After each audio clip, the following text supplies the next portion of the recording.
হাই প্ৰিয়ন আজি একেবাৰে মচমচিয়া ক্ৰিস্পি ধুনীয়া মাছৰ পকোৰা লৈ আহিছোঁ দেই আৰু ৰেচিপিটো চালে আপোনালোকে গম পাব ইমান মানে সহজতে ঘৰতে বনাব পাৰি একেবাৰে হোটেলৰ দৰে কোনেও ধৰিব নোৱাৰে মাছৰ পকোৰা বুলি আৰু এয়া মোৰ ৰেডি হৈ গ'ল পলম নগৰাকৈ একেবাৰে ৰেচিপিটোৰ মাজলৈ যাওঁ আহক এয়া আলু লৈ লৈছোঁ বাকলি গুচাই আৰু এটা পিঁয়াজ আলু মানে আপোনালোকে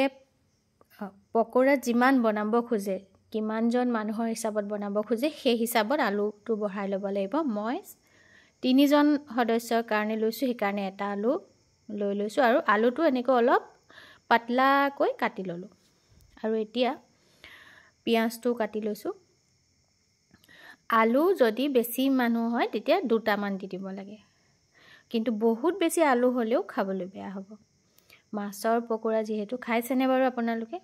আৰু এয়া মাছ লৈ লৈছোঁ দেখিছেনে পেটৰ ফালটো লৈছোঁ পেটৰ ফালটো এইকাৰণে লৈছোঁ কাইটবিলাক বাচিবলৈ সহজ হ'ব পেটৰ ফালটোত ডাঙৰ দীঘল কাইটবোৰ থাকে আৰু এতিয়া কেৰাহী এখন গেছত দি তাতে পানী অলপ বইল কৰি লৈ আৰু এই আলুখিনি দি দিম আলুখিনি যে মই সেইকাৰণে সৰুকৈ পিচ কৰি লৈছিলোঁ আৰু লগতে মাছ কিডোখৰ আপোনালোকে যদি ইচ্ছা কৰে ভাত বনাওঁতে ভাতৰ লগতো দি দিব পাৰে চাউলৰ লগতো দি দিব পাৰে আৰু লগতে দি দিলোঁ নিমখ আৰু হালধি দি ঢাকি দিলোঁ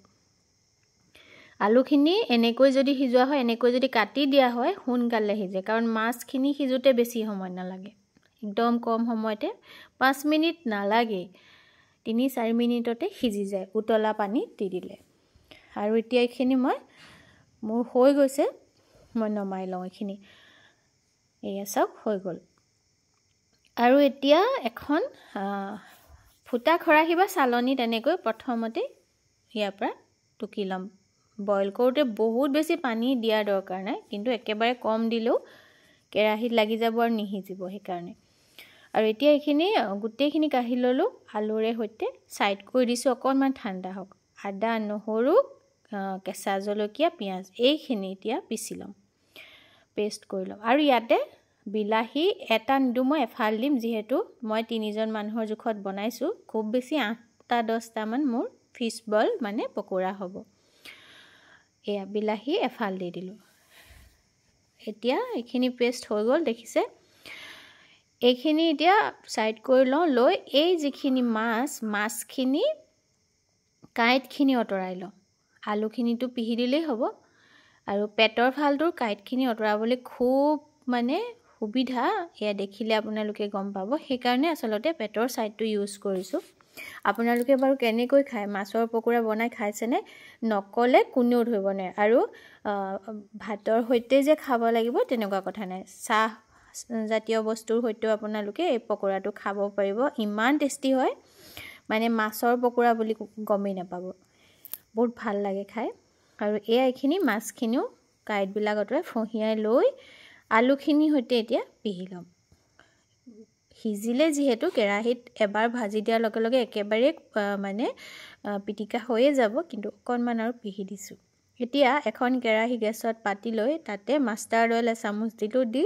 পিঁয়াজ আৰু অকণমান কুটা দি দিলোঁ ইয়াতে আৰু এইখিনি অকণমান ভাজোতে এতিয়া মই ইয়াতে সেই যিখিনি মছলা পিচি লৈছিলোঁ যে বিলাহী আদা নহৰু আৰু পিঁয়াজৰ পেষ্ট সেইখিনি ইয়াতে দি দিম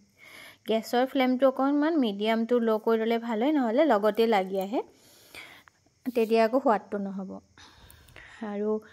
ভাতৰ সৈতেও আপোনালোকে স্পেচিয়েল আইটেম হিচাপে দিব পাৰে আলহী আহিলেও খুব সহজ এটা ৰেচিপি বেলেগ ইনগ্ৰিডিয়েণ্ট মানে এক্সট্ৰা নাখাবলগীয়া একোৱেই নাই ইয়াতে আৰু এইখিনি গোটেইখিনি পিহি লোৱা মাছ আৰু আলুখিনি দি দিলোঁ দি লৈ এতিয়া এনেকৈ লৰাই অকণমান শুকান ভাৱ এটা অহালৈকে মানে ভাজা গোন্ধ এটা ওলাব নহয় তেতিয়ালৈকে ভাজিব লাগিব এতিয়া অকণমান হালধি আৰু নিমখ দি দিছোঁ আৰু লগতে গৰম মছলা অকণমান তেতিয়া সুগন্ধটো অকণমান ভাল হ'ব আৰু যিহেতু এতিয়া ধনিয়াৰ ছিজন ধনিয়াকণ কেঁচা ধনিয়াকণ দি দিলাতো আৰু কথাই নাই মই পিছে ধনিয়া অকণমান দিছোঁ বাৰু ইয়াতে আজি এয়া চাওক ধনিয়াকণো দি দিছোঁ জলকীয়াটোতো মই মিক্সিত পিছোতেই দি দিলোঁ যিসকলে বেছিকৈ খায় পিছত আকৌ ফালিও লৈ ল'ব পাৰে এয়া এনেকৈ শুকালে নহয় মই ইমিডিয়েট এতিয়া এখন থাললৈ এইখিনি গোটেইখিনি কাঢ়ি ল'ম অকণমান সময় মেলি দিম তেতিয়াহে মই হাতেৰে চুব পাৰিম এনেকৈ মেলি দিম সেই সময়তে বাকিখিনি মানে কাম কৰি লোৱা হওক যিখিনি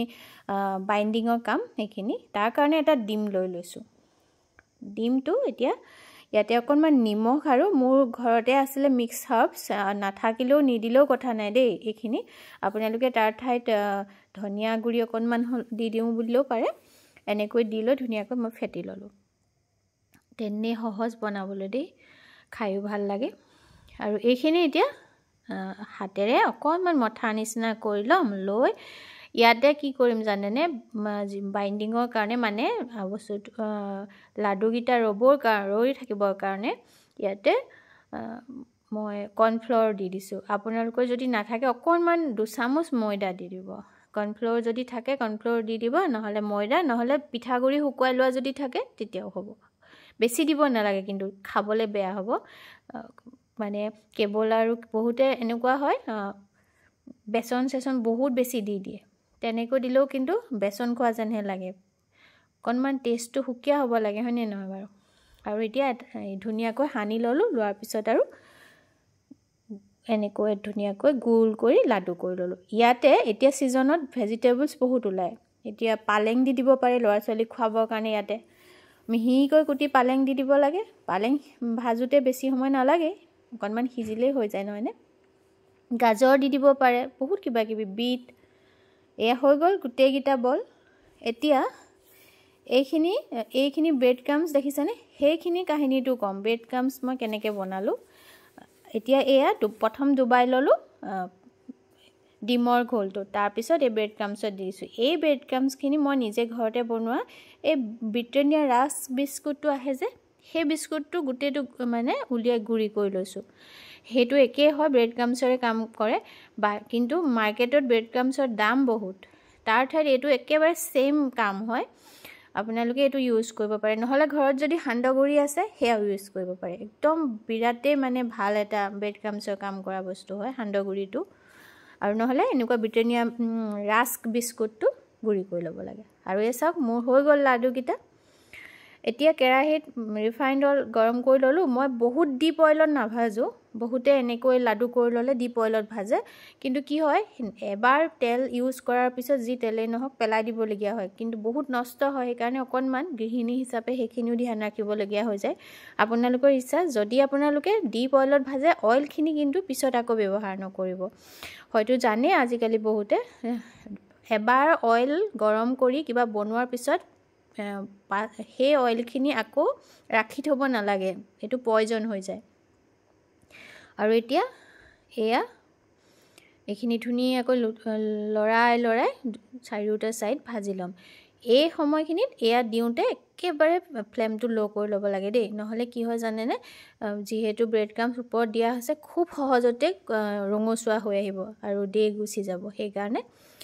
ল' কৰিয়ে এইখিনি ভাজিব লাগে বেছি সময় নালাগে 3 মিনিটমানতে এইখিনি এনেকৈ ৰঙচুৱা হৈ আহিব আৰু যিহেতু ভিতৰৰ মাছৰ সৈতে পিটিকাকণটো ধুনীয়াকৈ ভজা হৈছিলে সেইকণ যদি ভালকৈ ভজা হয় আৰু সোৱাদৰ মানে তুলনাই নহয় আৰু এয়া টমেটো চচৰ সৈতে খাব পাৰে নহ'লে পিঁয়াজ তিয়ঁহ আদি কাটি ল'ব পাৰে খাবৰ কাৰণে